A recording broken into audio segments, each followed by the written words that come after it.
Welcome back to Arty Noobs with General Disturbance. This is an FV207, it's a Tier 8 British SPG. It's located on the south border of Siegfried Line and it's under the command of RebKillah. Well, I think he's got the 6-inch gun, I can't be absolutely sure, but I'll just check. Well, yes, he has got the 6-inch, it's a 152.4mm. It's got a fairly good fire rate, 24.76 seconds between each shot. Damage of 700 alpha, penetrating 38mm of armour, and a burst radius of 8 meters. Well, he's actually heading quite a long way west, actually. It's not often you see Artys going out this far west, but it does actually provide fairly good fields of fire into the town. The problem with going all the way out west, though, is that you are vulnerable to light tanks if they make a run through the field towards our cap area.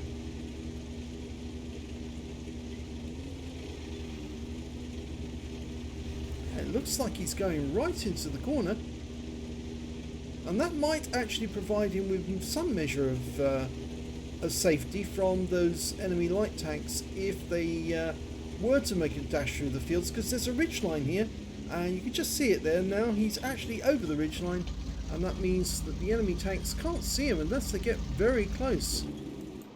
Okay, he's now looking for a target, and he's got a couple, an IS-32, a Centurion 71 and a Leopard. It's a tier 10 game, he's in tier 8 Arty, which means he's going to earn extra XP for all targets he hits. He aims at the Leopard but loses sight of the target just before he shot, and that adjusted the aim against him and the shell fell short. You have to take into account things like that sometimes. Yeah, that Leopard keeps dropping in and out of sight. He's looking around for another target. At the moment, he can't find one that's easy to hit. That IS-32 looks to be the best target at the moment. Rounds out. Direct hit. 347. Nice bit of stun.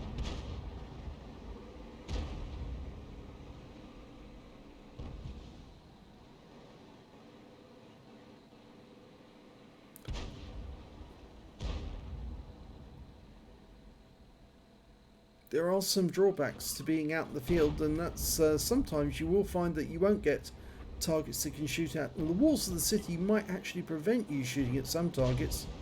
But that IS-32 is proceeding as a Centurion 71 is making himself now a willing target. But if he keeps pushing south, that T-44 is going to try and block him. But the Centurion is now an easy target, and he's lining up a shot on him.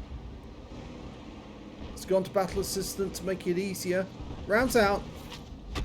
Lands right next door to the Centurion, but it didn't harm him. It didn't splash him at all, only stunned him. That T-44 was in a bit of a pickle, but oh, that was good. The T-44 got his own back there. The 100mm gun took out that Centurion, and oh, Leopard got taken out the same way, but not by the T-44. This time it was the Leopard 1 on our team.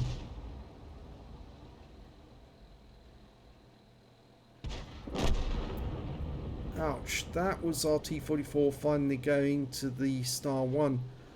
Well, the IS-32 is pulling back a little bit, but there's, I don't know if you've noticed, there's some enemy tank destroyers a little further back. An FV207, Heshbon, an ISU-152, and over on the far side of the map, it looks like there's another tank destroyer. Can't actually tell which one it is at the moment. If you're wondering about my voice at the moment, well, I'm afraid it's the toothache. Half of my jaw is numb.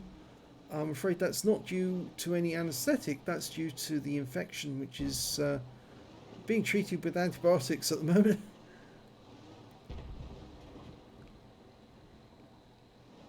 Also under, as I said, the strongest painkillers you can get on the market over the counter.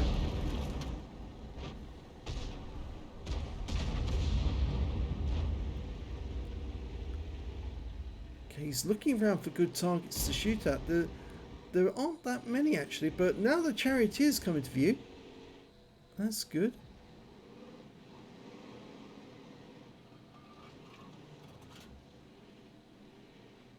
Lined up a shot on the Conqueror. Gets a direct hit.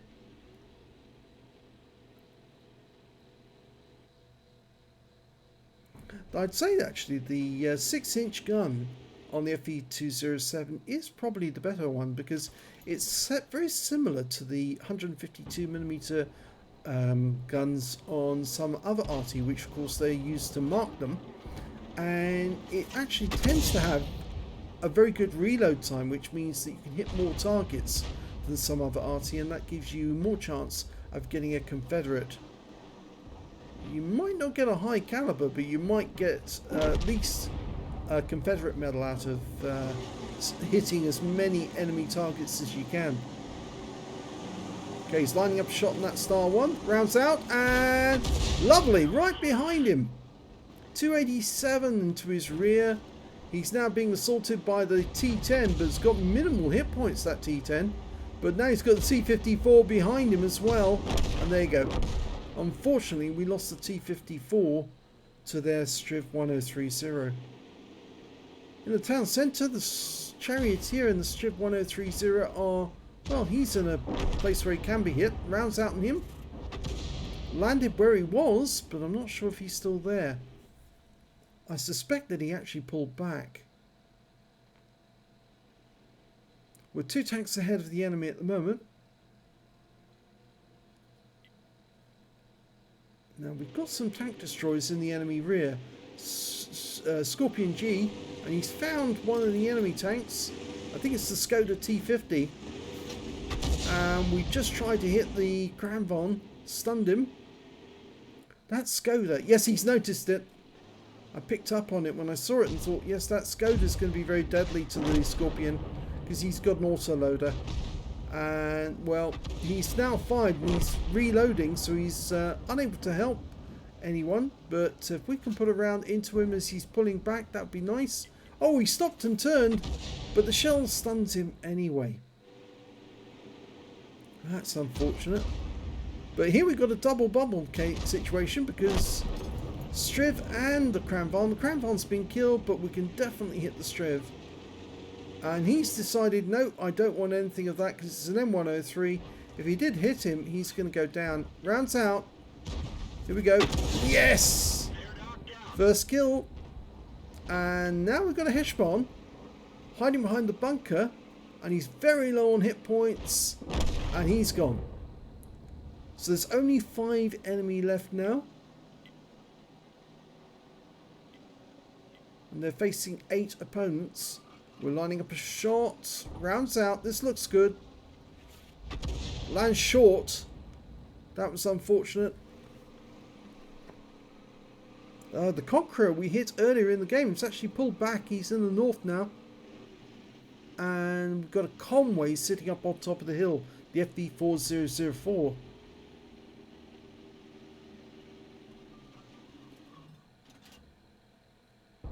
Rounds out on where the Conway was. Oh, it hit him! That definitely hit him.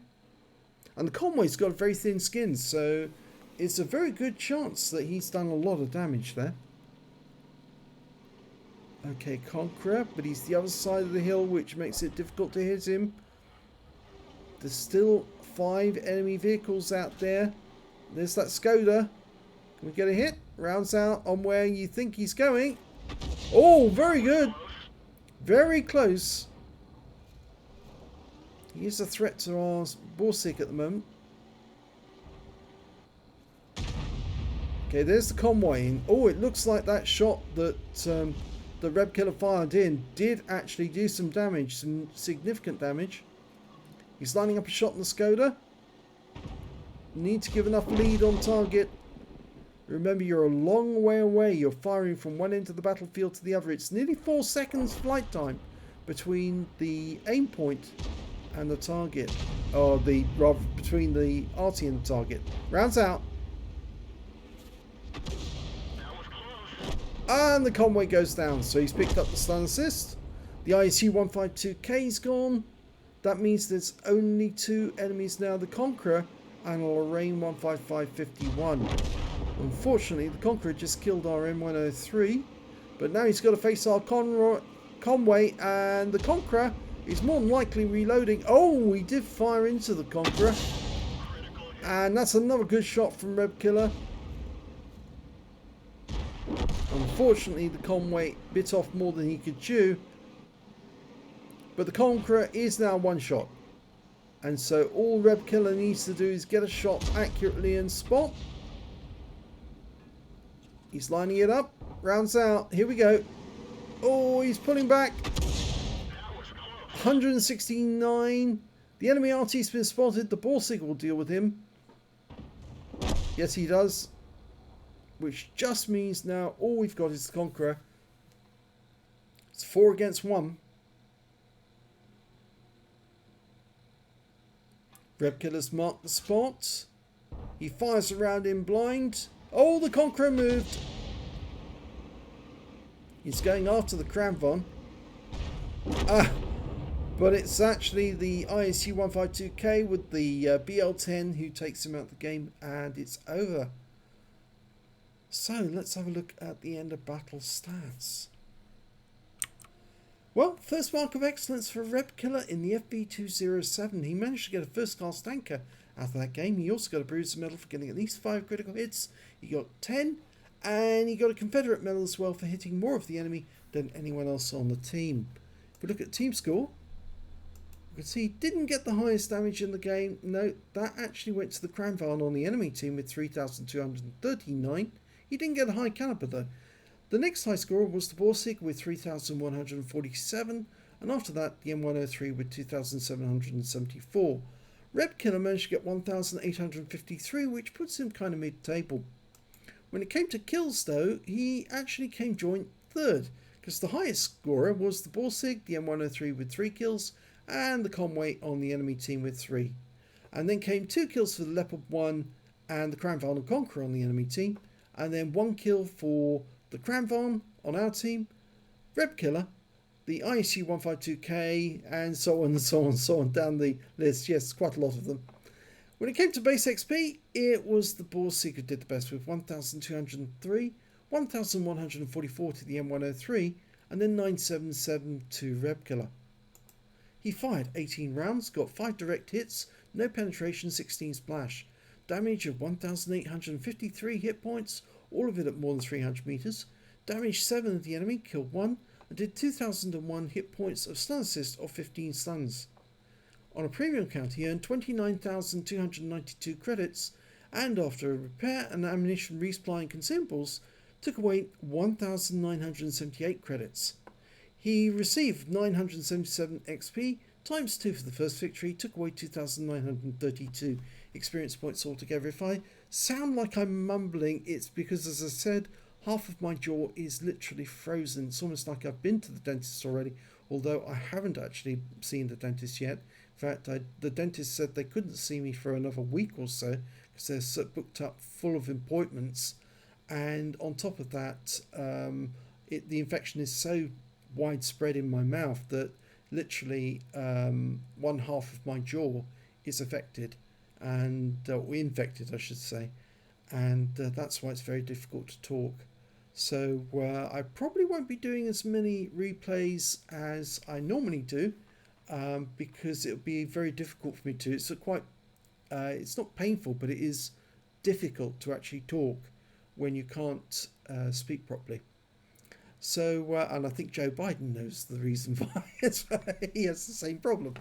Anyway, politics aside, if you enjoyed that replay, please give this video a like and do subscribe to our channel, and thank you for watching.